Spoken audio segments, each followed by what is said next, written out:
ay nagbabalik sa ating usapan o sa ating chikahang pangkalusugan at ating patuloy na pag-uusapan ng patungkol sa safe motherhood at makakasama pa rin po natin si Dr. Rita May Angbon. So let's go to na po sa ating second half of the interview. So we will just have clarification po sa mga common na misconception sa pagbubuntis. So ang una po, Dra, na misconception or statement is delikado daw para sa mga buntis ang mag-exercise. Actually, hindi naman po delikado para sa mga buntis ang pag-ehersisyo. Actually po, isa po yan sa mga recommended din na dapat na ginagawa ng isang buntis. Of course, hindi naman po natin expected na ang isang buntis ay perform ng mga strenuous na exercises, no? Pero yung walking, no? Yung kaunting jogging ay maaari pong gawin. Of course, depende din sa recommendation ng inyong health provider. Kasi syempre may mga buntis po na medyo maselan. All right? So depende po sa sa recommendation ng inyong health provider, but in general hindi po pinagbabawal. Actually recommended po ang exercise, no? Yung mga stretching, yan, kasama po yan. Meron din pong mga exercises na recommended sa pregnant woman lalo na kapag malapit na silang manganak. Example po niyan yung pag-belly dancing, yung mga pagsasayaw, no? So meron tayong mga nagtuturo ng belly dancing, ayan, for pregnant women na nakakatulong siya para mas bumilis, no, mas lumuwag yung balakang. Ayan. So pwede po ang pag-exercise at depende lang din po of course sa recommendation ng inyong health provider. Lalo na kung maselan po ang pagbubuntis mo, mas maganda po na mag-consult din muna kung anong forms of exercise ang pwede sa iyo. Yung second statement, Ra, is it doesn't matter daw ang pagtaas ng timbang dahil dalawa naman ang pinapakain mo. Nako, delikadong statement po yan. Alam nyo po, meron lang po tayong mga expected weight gain para sa mga pregnant women. Kung ikaw po bago pa magbuntis ay overweight na, ina-advise po na huwag ka masyadong magdadagdag ng timbang kapag during the pregnancy. At hindi rin po totoo na dalawa po yung pinapakain mo. Kasi si baby mo po sa loob, hindi po yan kakain ng isang plato din. 'Di ba? May mga buntis tayo, kasi buntis naman ako, kaya okay lang sa akin mag 2 servings ng rice. That's wrong. Because yung baby mo sa loob ng tiyan mo, hindi naman yan uubos ng isang serving ng kanin din, 'di ba? So you eat only na good for one person, okay? Yung nasa tamang balanse lang din. At yung pong baby mo will get the appropriate nutrition na tama lang din para sa kanyang sa kanyang laki. Okay? So delikado po kapag sumobra ng timbang, nag-overweight during pregnancy dahil maaari po itong humantong sa iba't ibang mga komplikasyon. Una po diyan, maaari pong magkaroon ng difficult labor. Okay? Kapag mga overweight po, no? Malaki po yung chance na baka po cesarean delivery. So, mas magastos ang cesarean, alright? Pangalawa po is pagka po masyadong malaki, no? Masyadong maraming kumain si nanay, si baby sa loob ay lalaki ng lalaki din, maaari pong magkaroon ng difficulty kapag iaaki na siya. So, masyadong malaki ang baby, hindi po siya magkakasya doon sa dadaanan ng sa birth canal. Okay? At kapag overweight din po ang isang nanay, no, ay maaari din po siyang makaranas ng pagsakit ng tuhod, pagsakit ng binti, all right? Mas lalo siyang mamamanas at makakadagdag po ito na sa hirap na maaaring maranasan ng isang nanay na nagbubuntis. Kaya delikado po 'yon, no? Importante po na ma-maintain lang po yung tamang weight during pregnancy. So ang dapat na bumibigat po si baby, no? Si nanay, nasa tamang timbang lang din po during the entire course of the pregnancy. Alright, our last statement, Ra, ang mga aktibidad tulad ng manicures, pagpapakulay ng buhok ay hindi maaaring gawin. Actually, no, depende. But in general naman kasi, mas maganda na iwasan na lang muna kasi maaari kasing may mga chemicals, no, na nandoon sa nail polish, lalo na yung sa pagkukulay ng buhok. may mga chemicals na harmful para kay baby. So, mas maganda na iwasan na lang po muna habang nagbubuntis. Alam niyo marami pong mga ano pagbabagong nangyayari sa katawan ng isang buntis, no? At importante po na malinis tayo sa pangangatawan.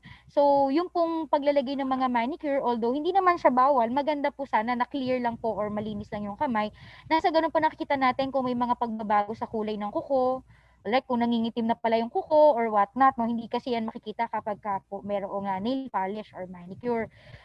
Sa pagkukulay ng buhok, during pregnancy din po kasi, may tinatawag tayong yung buhok po ng isang nanay na buntis during pregnancy, kumakapal po siya, no? At kapag nanganak na siya, nalalagas po, no? May ibang nakakaranas niyan. At so kumbaga part po 'yon ng normal na mga pagbabago sa katawan ng isang nanay na buntis. At kung balak po magpakulay, i-defer na lang po muna siguro kapag nakapanganak na. Alright? At lessen yung exposure dun sa mga ano po, no? Sa mga harmful chemicals. Ayan. Alright, so tara na pag-usapan natin kanina yung mga dapat tandaan during and before pregnancy. Ngayon naman, Dra, sa delivery care, may mga dapat ba maalala or may mga paalala ba tayo o dapat tandaan sa panganganak? Opo, napakagandang katanungan, no. Bago pa lang po, 'di ba lahat naman kasi ng buntis, no, pag nagpapa-prenatal po, isa sa mga pinakaunang inaalam ng ating pong health provider at definitely gusto din 'yan sa pinakaunang malaman ng isang buntis, kung kailan ang kanyang kabuwanan or kailan siya manghanganak. So, kapag nalaman na kung kailan yung due date, no, ng kanyang panganganak, due date ng kanyang pagbubuntis, dun pa lang po ay dapat inihahanda na yung lahat ng mga gamit na kakailanganin sa araw ng panganganak. So, kailangan i-prepare gamit ni nanay, gamit ni baby, at naka-ready din po yung tinatawag na birth plan. So, ito pong birth plan ay ito po ay isang dokumento kung saan nasasaad po diyan saan ako manganganak, sinong magpapaanak sa akin, sino ang kasama ko pagpunta sa facility kung saan ako manganganak, at kung ako ay may iba ng mga anak din, ng mga bata, no, sino mag-aalaga sa kanila habang ako ay nasa paanakan. Ako ba ay mayroong PhilHealth? Kung sakali bang mga ilangan ako ng dugo, or magkaroon ng komplikasyon, no, mga ilangan ako ng dugo, meron ba, sino ang maaaring mag-donate, no, ng dugo para sa akin. At kasama din dito yung anong sasakyan ko or sinong kokontakin ko kapag ako po ay pupunta na sa health facility para manganak. So, yan po yung tinatawag natin na birth plan. Okay? So, inire-ready yung gamit ni nanay and of course, gamit din ni baby. At importante po na kapag po manganganak na, ay dala po lahat ng mga record, no, during prenatal. At even yung PhilHealth record po, dala din nang sa ganun po ay maging mas madali po, no, yung proseso kapag pumasok na po sa health facility para manganak. Importante po na kapag manganganak na, ang recommendation po natin dapat sa health facility lamang manganganak para ma-ensure po natin na ligtas ang iyong panganganak at hindi ka po malalagay sa kapahamakan. Okay, so wag pong magpupumilit na sa bahay manganganak or sa ibang lugar outside of the health facility. Dahil kung sakali po kasi magkaroon ng komplikasyon, ay may hirapan po ang ating health providers po na magbigay ng karampatang lunas or karampatang management kapag po nasa labas ng facility or nasa bahay ang panganganak. Okay? So, during delivery po, no, ang atin pong mga health providers, doctors, nurses, and midwives po natin, sila po ay mga trained sa pagpapaaki at sila po ay nag-undergo ng training sa pagpapaaki at ina-assure po natin na kalidad po yung care na maipo-provide po ng ating mga health professionals para sa iyong panganganak. Ayan, so tapos na tayo sa prenatal care and sa during, sa delivery. So let's go ahead na po sa after delivery care. So unahin po ata natin yung care for mothers po sa nanganak po. So actually, no, after ka pong manganak, ang lahat po ng nanay na manganganak, kung normal delivery naman po, ay maghihintay ng mga 24 hours bago po pauwiin kung wala naman pong ibang mga komplikasyon. At after delivery, actually, no, ay si baby, no, kung wala pong ibang problema makikita kay baby, siya po ay agad na ipapatong sa dibdib mo para po sa inyong unang yakap. So, doon na po siya sa dibdib mo itutuyo at gagawin yung iba pa pong mga yung pagputol ng pusod, yan, no, yung pag-check sa kanya, doon na po sa dibdib gagawin ng nanay kung wala naman po makitang ibang mga complications or problema. So yan yung tinatawag nating unang yakap. So after po manganak ng isang nanay, so maghihintay po muna ng 24 hours para sa observation kasi syempre titingnan po kung mayroon po bang pagdurugo pa, kung stable po ang inyong mga vital signs, hindi po tumataas ang BP, kung si baby po ay malakas sumuso, di ba? So, marami po mga chine-check pa rin po sa isang nanay pagkapanganak po niya. And also, after po manganak ng isang nanay, siya po ay bibigyan ng vitamin A supplement. Ayan. So, si nanay pa iinumin ng vitamin A at ipapagpatuloy niya po for 3 more months, no? Yung pong pag-inom ng iron with folic acid.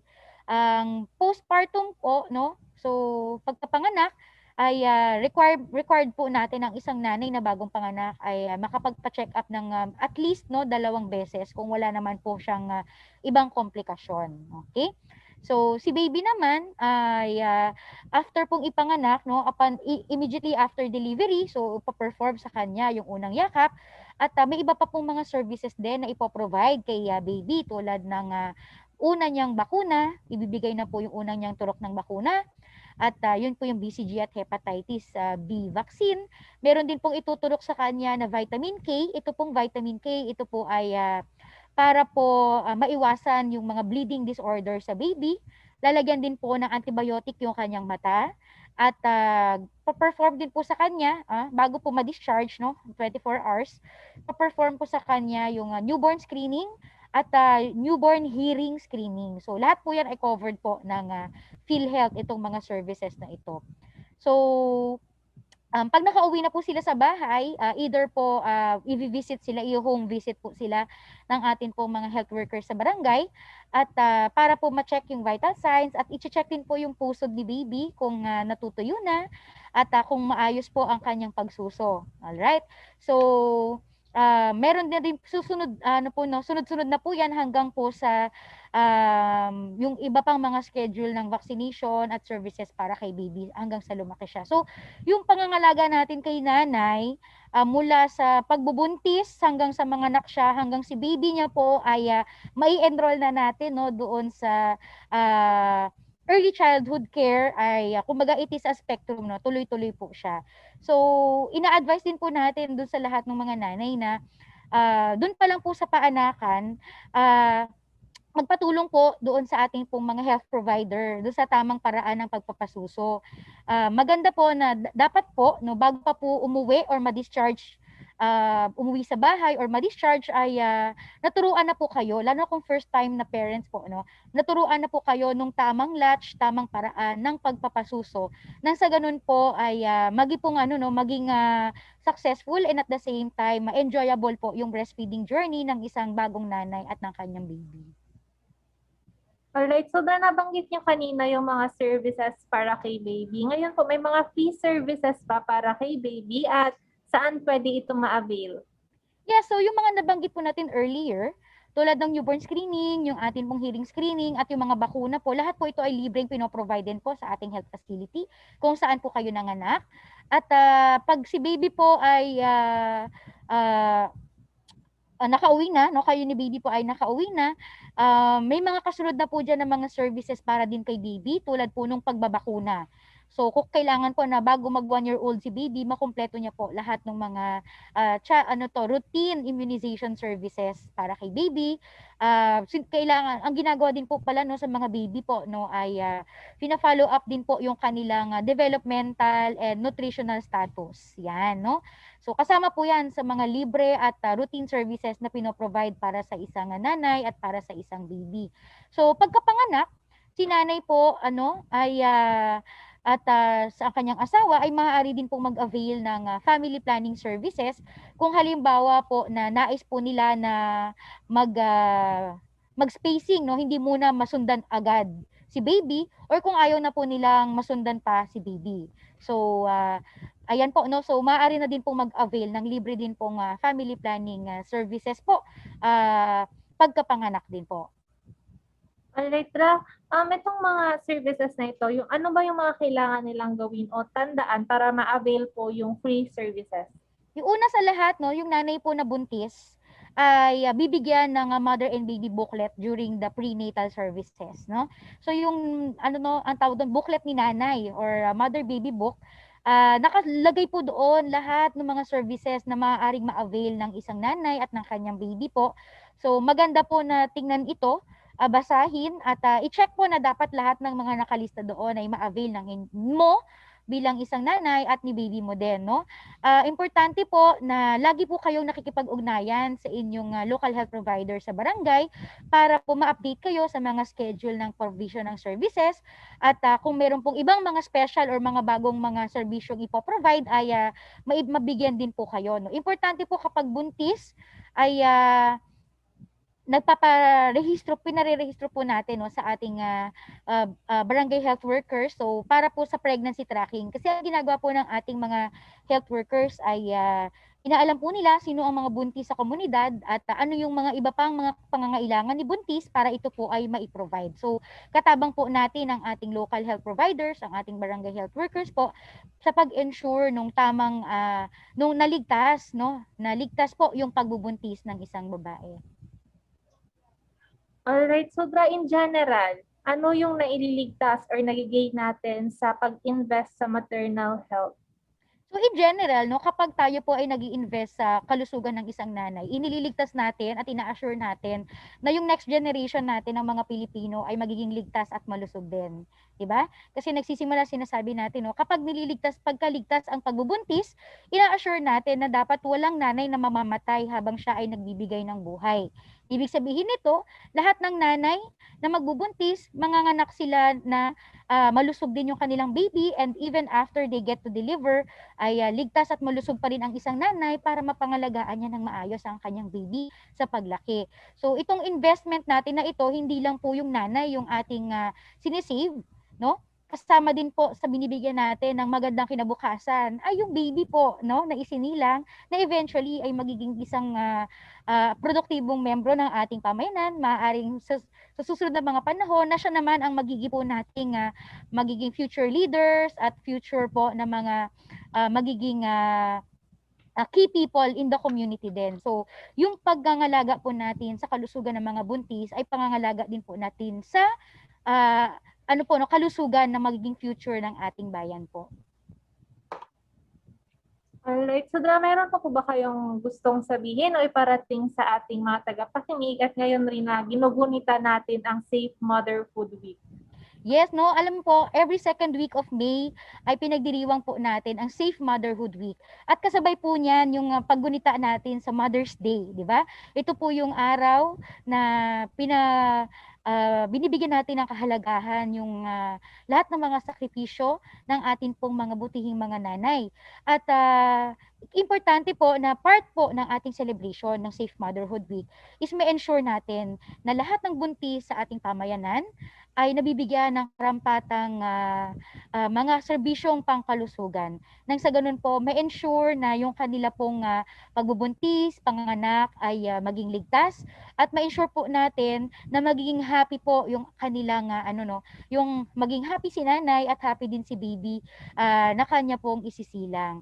So, importante, no, na para masiguro po natin na ligtas ang pagbubuntis, ang mga tao po sa pamayanan nagtutulong-tulong na maprotektahan ang kalusugan ng bawat buntis. So, yun lamang po, Ma'am Joanne. Alright, maraming salamat Dr. Rita sa pagbigay niyo ng panahon sa atin ngayong araw. So, maraming salamat din po sa mga nakinig at naway marami po kayong natutunan sa ating usapan tungkol sa safe motherhood. Again, thank you Dr. Rita. Yes, maraming salamat.